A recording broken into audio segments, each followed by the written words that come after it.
बिस्मिल्लाहिर्रहमानिर्रहीम। स्टूडेंट्स, आज का हमारा टॉपिक है Bohr's atomic model. Last time हमने डिस्कस किया था Rutherford atomic model.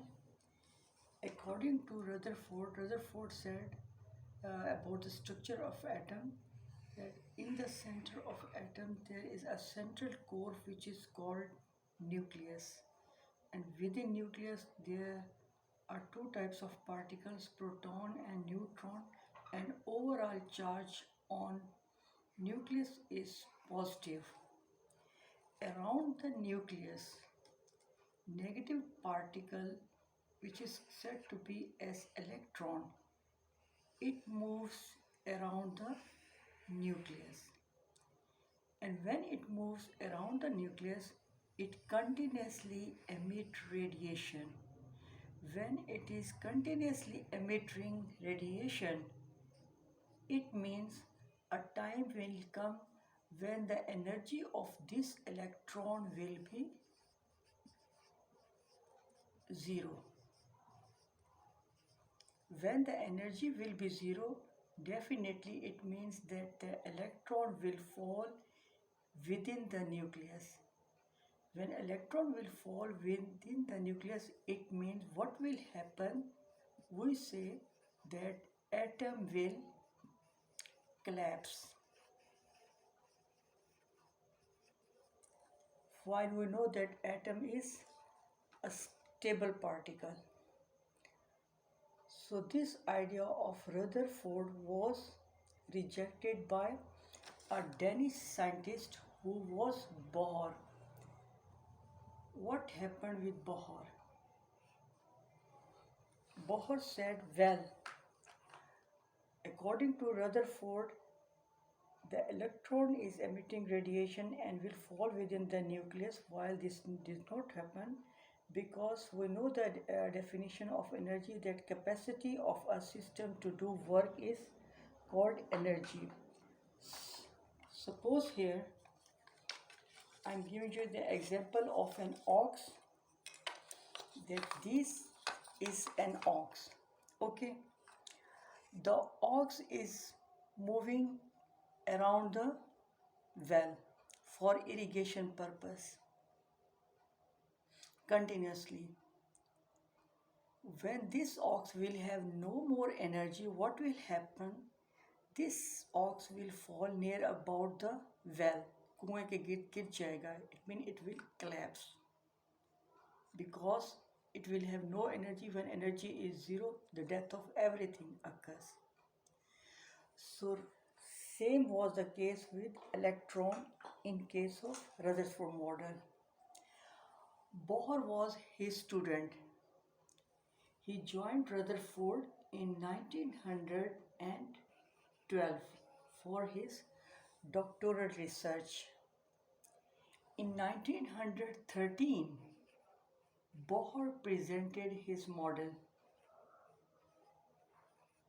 His model, which is said to be as the Bohr's atomic model.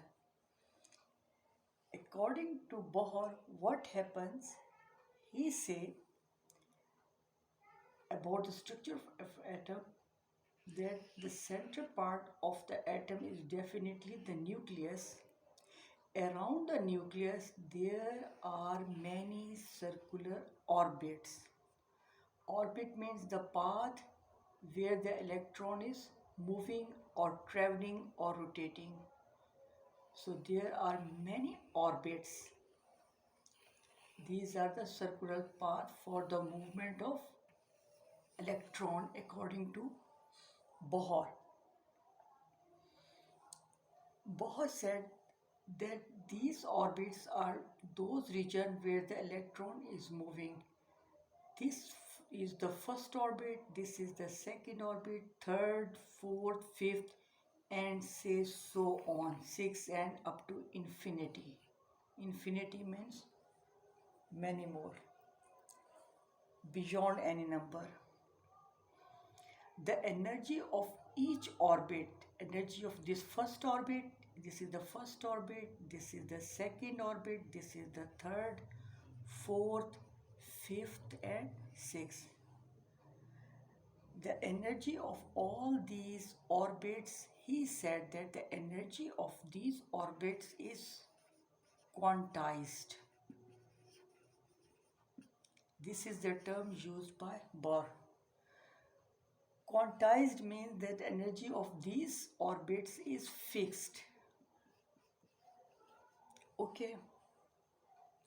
Now see what happens. The energy of the orbit or the shell increases in this way from lower to orbit higher. It means the orbit which is present near the nucleus, it has lowest possible energy. Then the second orbit has higher energy, then the third orbit, then fourth, fifth, sixth, and so on. The outermost shell, they possess the highest amount of energy, and those which are very close to the nucleus, they have the least possible energy. And the electron which is present say in the first orbit, we say that its energy is quantized. Quantized means that the energy of this electron is fixed. Why it is fixed? Till it remains within this orbit. Its energy will change only when this electron jumps from first orbit to second, or from first to third, or from first to fifth or sixth, and so on. Then we say the energy of electron will be changed. Otherwise, when it is within the same orbit, the energy of the electron does not change, it is fixed. These orbits, they are represented by small n.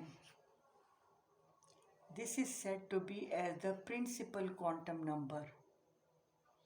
Okay, this principal quantum number starts from 1 to 3 to infinity. It means here n is equal to 1, here n is equal to 3, n is equal to 3, 4, 5, 6 and so on. इसको आप बिल्कुल ऐसे समझ लें जैसे कि आपके पास कोई लैडर है, सीढ़ी है.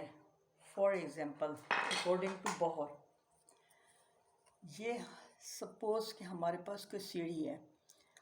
Now these are the orbits. Okay, according to Bohr what happens, the electron reside either here, here, here, here, here, here, here, here and so on. Electron जो हैं ये दो ऑर्बिट्स के बीच में नहीं पाए जाते, इस जगह पे स्टे नहीं करते. ठीक है. अब अगर इस ऑर्बिट में अगर है तो यहाँ पर जो एनर्जी होगी इस ऑर्बिट की वो फिक्स होगी. Now how the change of energy will occur? He said, let's see again.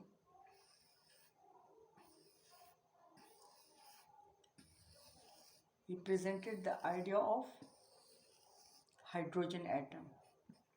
Now this is the first orbit, second, third, fourth, fifth and say sixth orbit. What happens that electron is moving, say it's the hydrogen atom, case of hydrogen atom. Electron is moving in the first orbit. What happens? This electron want to leave this orbit. When this electron want to leave this orbit, it means definitely it requires energy. इसको energy की ज़रूरत है to jump outside. This energy is given to this electron. अब इसका source क्या है energy का? Source of energy. What will be the source of energy? Either you can give the energy through electric current, through electromagnetic radiation or any other source. When electron absorbs this energy, it gains this energy, and after absorbing this energy, it has maximum energy, it jumps towards high orbit. Say it jumps up to the sixth orbit. Now the electron is here. Same electron from here is here at a higher energy level. After absorbing energy in the form of photon or light particles. Okay. Now this is the absorbance of energy by electron. Now same electron, it can jump back to any orbit. This electron, when it jumps from sixth orbit to second orbit, six orbit से वो second orbit में जाता है, ये second third fourth fifth है. तो when electron jumps from six orbit to fifth orbit, what happens, it releases energy. Similarly, when electron jumps from sixth to fifth, again it releases energy. When electron will jump from sixth to fourth orbit, again the energy is released. When the electron jump from sixth to third orbit, again the energy is released. And when electron jumps from sixth to second orbit, again the energy is released in the form of photon. Okay. Now see about the experiment of hydrogen atom. Here hydrogen gas is enclosed. उसने simple जो Bohr ने study किया था, Bohr से उसने hydrogen ion, helium ion, यानी कि single electron वाले एलिमेंट्स जो थे वो स्टडी किए थे, जिनमें एक इलेक्ट्रॉन पाया जाता है. Now this is hydrogen gas consisting of hydrogen molecules. Now these hydrogen gas molecules are not in excited state. Excited state means हमने अभी इसको एनर्जी नहीं दी. अब हम इसको एनर्जी देने जा रहे हैं. कैसे? Through electric current. Electric current के ज़रिए इस हाइड्रोजन गैस को गर्म किया जाता है. What happens? The electrons which are present within the hydrogen gas, they absorb this energy coming through electric current. When electron absorbs the energy, they become excited. Excited हो जाते हैं and they jump from lower orbit to higher orbit. Again say, this is the nucleus, this is the first orbit, second, third, fourth, fifth, sixth and so on.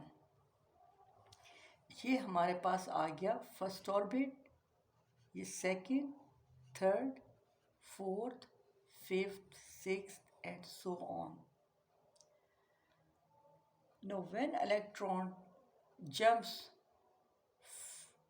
is present here at sixth orbit, when it jumps from sixth orbit to second orbit, in case of hydrogen atom, it releases energy, and the radiation which it releases has a higher wavelength of red color, and this radiation's wavelength is 656 nanometer. Now when electron jumps from 5th orbit to again 6th orbit, यानी कि 5th orbit से high energy से आप ज़रा मज़ीद नीचे आ रही 2nd orbit में, उसी में, तो it again releases energy in the form of light, and the wavelength of this light is 434 and it is of green color. ये हमारे पास ग्रीन कलर की आ गई light. Now what happens when electron jumps from 4th to 2nd orbit? When electron jumps from 4th to 2nd orbit, it emits radiation of blue color. This is the case of hydrogen atom. Same when the electron jumps from 3rd orbit to 2nd orbit. ये इसके नज़दीक है 2nd orbit के, यहाँ से यहाँ तक jump करता है तो it emits a radiation of violet color. इसका आप कर लें violet color की, ठीक है. अब ये जो वायलेट कलर है, यहाँ पर हमारे पास वेवलेंथ आ रही है 411 नैनोमीटर. ब्लू में हमारे पास 434. In case of green the wavelength is 486 nanometre. इसका क्या मतलब हुआ, आप पढ़ चुके हैं कि हमारे पास लॉन्गर वेवलेंथ इस वे में होती है, ठीक है. ये है एग्जांपल ऑफ लॉन्गर वेवलेंथ, ये फिगरेबल की पिक्चर है लॉन्गर वेवलेंथ. अब ये जो आर है, रेड वेव है, या रेड कलर की लाइट आपको नजर आ रही है, it has a longer wavelength that is 656 nanometre. इस वेवलेंथ को हम शो करते हैं विद द साइन अपोजिट या उल्टा y लिख दें. The distance between two crest, ये जो क्रेस्ट है ऊपर से दो उभार, distance between these two crest is called as wavelength, और we say the distance between these two trough lower portion is again said to be as lambda. तो अगर हम देखें स्पेक्ट्रम में लेफ़्ट टू राइट, तो लेफ़्ट साइड की जो wavelength होती है इट इज़ वेरी शॉर्ट, और राइट साइड में जो कलर्स आते हैं उनकी वेवलेंथ लार्ज होती है. तो रेड कलर जो हमारे पास होता है it has a longer wavelength, while green, blue and violet colours they have the shorter wavelength. और जो पर्पल कलर होता है हमारे पास उसकी शॉर्टेस्ट वेवलेंथ होती है. पर्पल में हम क्या देखते हैं, in case of purple this is violet rays, कि इसमें आप देख लें कि distance between this two crest और ट्रफ्स बहुत स्मॉल है, स्मॉल लैम्डा है. That's why these violet lights, or we say ultraviolet rays cannot be seen through eyes. इसी तरह से एक्सरेज होती हैं, ये भी शॉर्टेस्ट वेवलेंथ की होती हैं, इनको हम नहीं देख सकते, ठीक है. ये विजिबल रीजन में फॉल नहीं करती. तो ये हमारे पास आ गया एक हिसाब से स्पेक्ट्रम आ गया about the hydrogen atom. That hydrogen gas, after excitation, its electron jumps from higher orbit to a particular second orbit, and they give different radiation at different wavelengths in the form of lines. तो इसको हम कहते हैं line spectrum. जबकि जो rainbow होती है वो हमें, रेनबो में क्या होता है, लाइन स्पेक्ट्रम नहीं होता बल्कि कंटिन्यूस स्पेक्ट्रम होता है, कि उसमें कलर्स जो है वो मर्ज कर जाते हैं. जैसे वायलेट है, suppose violet colour, indigo color, blue color, green color, all these are merge within each other. तो पता नहीं चलता कौन सा कलर कहाँ स्टार्ट हो रहा है और कहाँ पे एंड हो रहा है. While in case of atomic spectrum and particularly in case of hydrogen gas, जो कि बोहर ने स्टडी किया था, we don't get a continuous spectrum like rainbow. Rainbow क्या होती है कि after rain आपको स्काई पे नज़र आती है रेनबो इस वे में, giving several colors. In case of atomic spectrum, we get lines of different colors at different wavelengths. So here I have shown you the line spectrum of hydrogen atom. Okay. अब हम मज़ीद study करते हैं कि ये हमारे पास colours कैसे आए. क्या ये एज सच आए या इनमें थोड़ी बहुत वेरिएशन है.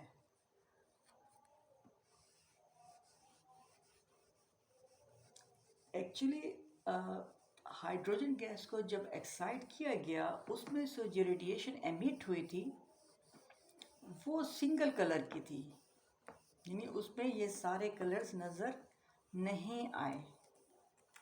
उसकी रीज़न क्या है?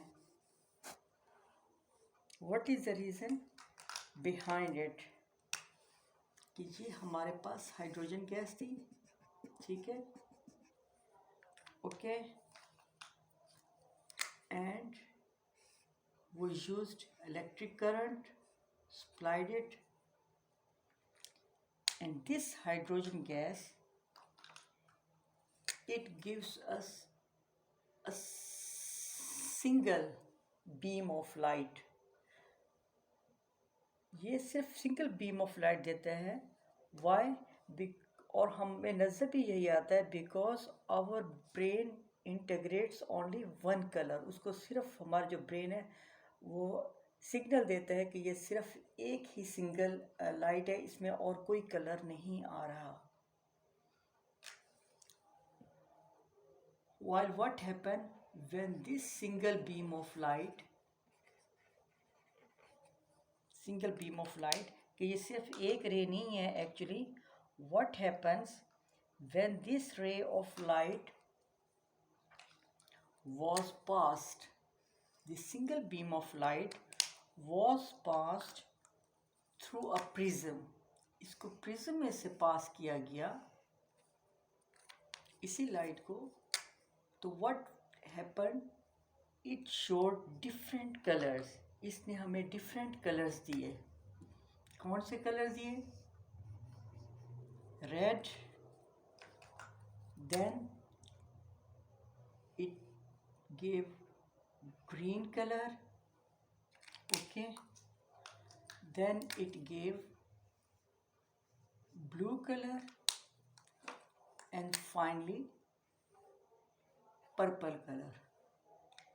okay, it means कि एक ही जो रे है जब उसको प्रिज्म के अंदर से गुजारा गया तो प्रिज्म के आपको पता है सेवरल एंगल्स होते हैं, उसमें से जब डायफ्रैक्ट किया गया तो ये जो सिंगल बीम ऑफ लाइट है it splitted into its components colours.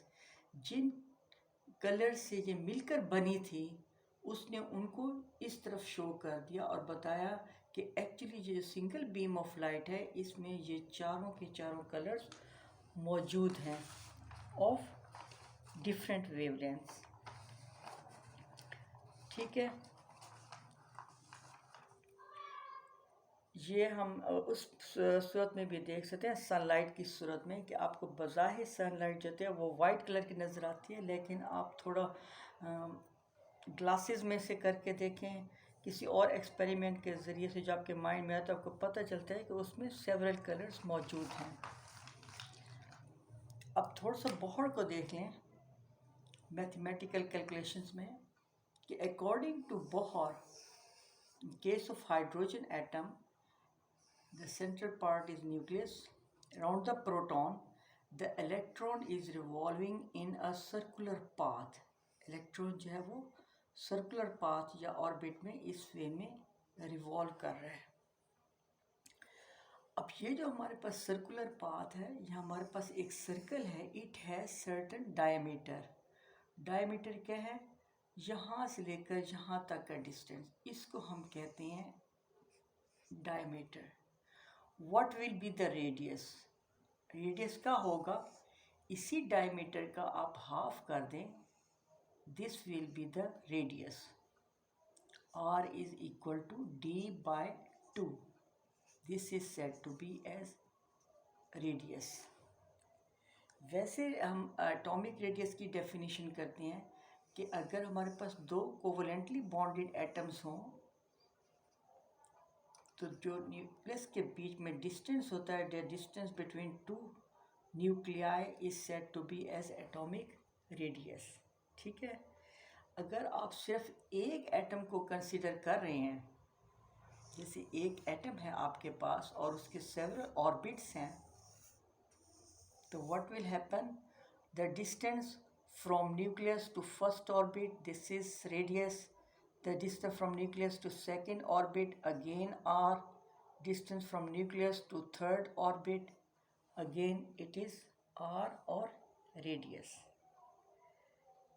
अब क्या होता है,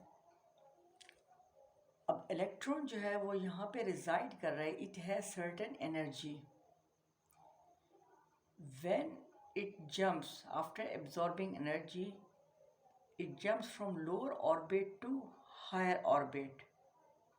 ओके, यहाँ पर इसकी लो ऑर्बिट थी, से E1 है, और यहाँ पर पहुँचकर उसकी एनर्जी E2 हो गई है। व्हेन इट कम्स बैक तो इट रिलीजेस एनर्जी। वो जो हमारे पास रिलीज ऑफ एनर्जी है या चेंज इन एनर्जी है, उसको हम शो करते हैं डेल्टा E से।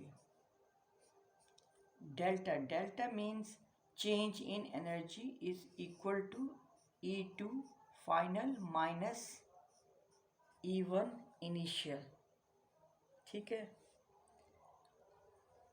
Delta E is E2 minus E1, इसको दोबारा हम लिख लेते हैं कि E2 minus E1 is equal to H new.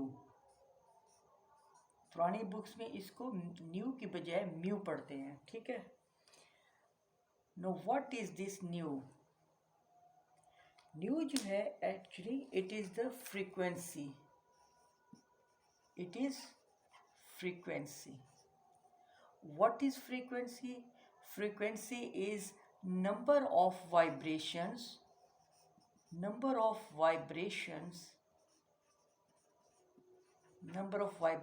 per seconds, कि कोई चीज़ जो है वो एक सेकंड में कितनी दफ़ा वाइब्रेट कर रही है। ये एक्सपेरिमेंट आप फिज़िक्स में करके देखेंगे हायर क्लासेस में, सेकेंड ईयर में जाकर।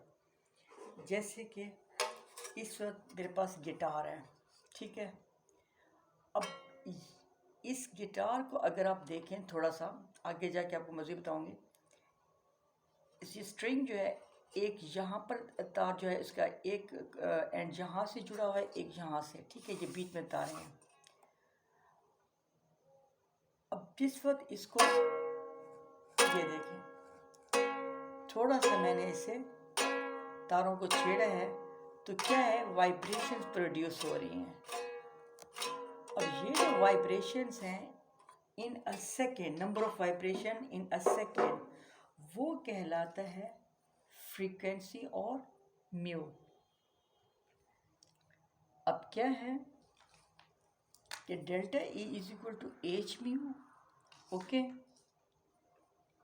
और मज़ीद हम ये भी कहते हैं, आगे आप मज़ीद पढ़ेंगे कि म्यू की वैल्यू है, mu is equal to C by lambda. लेकिन इस वक्त हम इससे कंसर्न नहीं है, हमारा इससे कोई ताल्लुक़ नहीं है, सिर्फ हम ज़रा इजी वे में पढ़ना चाह रहे हैं।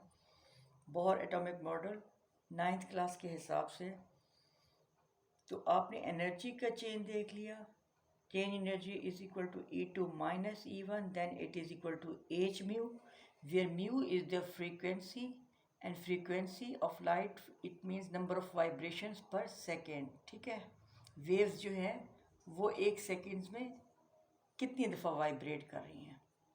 Know what is this H? ये H हमारे पास क्या है, समझने की चीज़ है। H जो है हमारे पास it is said to be as Planck's constant. Planck's constant है. What is Planck's constant? इसको Planck's क्यों कहते हैं? Planck's on the name of a German scientist, Max Planck. ठीक है, उसका constant है, and the value of this small h is equal to 6.63 into 10 raised to power minus 34 joule into seconds. ये हमारे पास h की वैल्यू आ गई. ठीक है, अब हम ये देखते हैं थोड़ा सा कि इलेक्ट्रॉन जो है ये मूव कर रहे हैं around the nucleus. It means electron possesses certain mass. M shows the mass of electron. You know the quantity of mass. Its value is 9.11 into 10 raised to power minus 31 kilogram. Now electron is moving around the nucleus in specific orbit. It has certain mass. It is moving with certain velocity. V is the velocity. R is the radius of the orbit. Radius means the distance from the nucleus up to the orbit in which the electron is present. MVR is equal to, its value is NH over 2 pi. This is said to be the equation of angular momentum, क्योंकि certain angle बनाता जा रहा है. आप इस वे में देखें ना, यहाँ से ये आपके पास 180 का एंगल आ जाता है. अगर यहाँ पे इलेक्ट्रॉन पहुँचेगा, यहाँ उसका एंगल इस हिसाब से 180 है तो यहाँ पर 90 हो जाएगा. इसी तरह से यहाँ पर कुछ और यहाँ पर कुछ और. तो ये एंगुलर मोमेंटम है. MVR is equal to NH over 2 pi, where M is the mass of electron, V is the velocity, R is the radius of the orbit, N is the number of orbit. कौन सा number है, यानी कि electron किस orbit में है, first में है, सेकंड में है या थर्ड में है. H is the Planck's constant, 2 है, और पाई जो है इसकी वैल्यू आप जानते हैं 22/7 है. ठीक है, इसकी आप वैल्यू कैलकुलेट कर लीजिए. आपके पास यहाँ तक काफ़ी है. अब जो एक ख़ास बात है जो इतनी ज़्यादा डिस्कस नहीं की जाती, वो ये है कि बोहर का एक बड़ा ही important contribution about the movement of electron. वो क्या है कि नॉर्मली हम कहते हैं कि इलेक्ट्रॉन जो है it is moving around the nucleus in circular orbit, and वो इससे कि ये मूव करे लाइक अ पार्टिकल, कि एक सर्कुलर ऑर्बिट है और उसमें एक पार्टिकल के तौर पर वो मूव कर रहा है. जो बोहर है उसने हमें एक कंसेप्ट दिया about the moving of electron. वो था standing wave. Standing waves concept. Standing waves का क्या मतलब है? लेटर ऑन डी ब्रोगले जो जर्मन हैं और फ्रेंच हैं और बाकी साइंटिस्ट हैं, उन्होंने भी इस पे काम किया है. उसके मुताबिक क्या था कि स्टैंडिंग वेव हमारे पास क्या होती है कि हम कहते हैं कि जिस वक्त दो वेव्स इस वे में मूव करें कि one wave is moving from left to right, and similarly other wave is moving from right to left. Both waves are in different direction. Both waves are in different directions, but their amplitude is same. Such a wave is said to be as the standing wave, and we say that wave energy spread as it moves back and forth. Okay, So standing waves are produced with opposite waves with the same amplitude, direction opposite है लेकिन इनका amplitude जो है वो same है. Amplitude of this wave is same. Amplitude क्या होता है कि अगर आपके पास कोई मीन पोजीशन है और एम्पलीट्यूड को हम डिफाइन करते हैं actually maximum displacement from the mean position. If this is the mean position, कोई चीज़ डिस्प्लेस हो रही है इस वे में, यहाँ तक मूव करती है आइदर हेयर और here, and the magnitude is same here and here, this is said to be as the amplitude. उसने क्या कहा था कि जो इलेक्ट्रॉन है वो न्यूक्लियस के गिर्द मूव करता है लाइक अ स्टैंडिंग वेव. उसने कहा था ये तरीका है इलेक्ट्रॉन का. इलेक्ट्रॉन इस वे में मूव करता है, बल्कि बुक्स में थोड़ा सा इसका कुछ और तरह से फिगर बनी हुई है, को तरह कर लेते हैं. ठीक,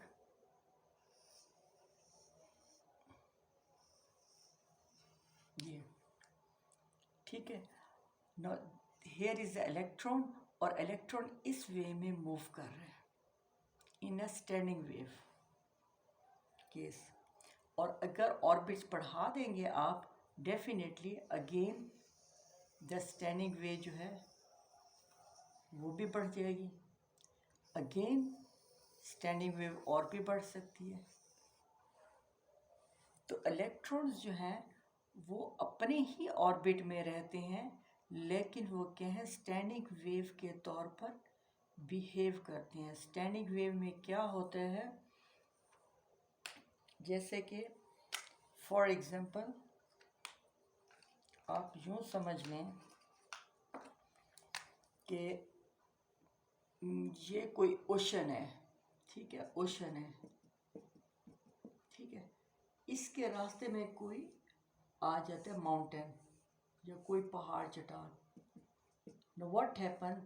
These waves, ocean waves, they strike with this rock और माउंटेन जो भी है, और उसके बाद वेव स्ट्राइक करने के बाद उसी ही एम्पलीट्यूड के साथ और उसी ही ताकत के साथ वापस आती हैं.